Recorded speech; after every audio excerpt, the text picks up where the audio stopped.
পৰীক্ষাৰ যেটো আমাৰ গ্ৰেড 3 আৰু গ্ৰেড 4 পৰীক্ষা অনুষ্ঠিত হ'ব তাৰ সিলেবাসখন প্ৰকাশ কৰিব। এইবাৰ পৰীক্ষাত এটা নতুন দিশ আমি সংলগ্ন কৰিছো, আগতে পুলিচতো কৰো, যে এইবাৰৰ পৰা নিগেটিভ মাৰ্কিংৰ এটা সিস্টেম হ'ব, অৰ্থাৎ ভুল উত্তৰ কৰিলে মাৰ্কিংটো নিগেটিভ হ'ব।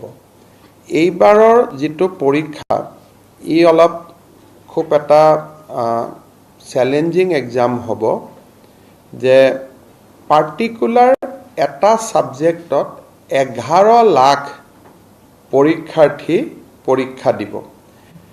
এইবাৰ আমি নিযুক্তিত এটা দিশ আছিলে যে এইবাৰ আমি ফিজ লোৱা নাছিলো, অৰ্থাৎ পৰীক্ষা দিয়াৰ কাৰণে কোনো ফৰ্ম ফিল আপৰ কাৰণে কোনো মাচুলৰ প্ৰয়োজন নাছিলে, সেই কাৰণে নাম্বাৰটো বাঢ়িলে।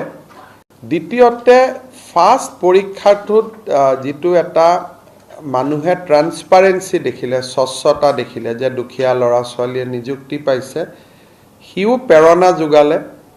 তাৰ ফলত 11 লাখ কেণ্ডিডেট হৈ গ'ল। মই ইমান আশা কৰা নাছিলো। পৰীক্ষা পতাটো আমাৰ বাবে এটা খুব চ্যালেঞ্জ হ'ব।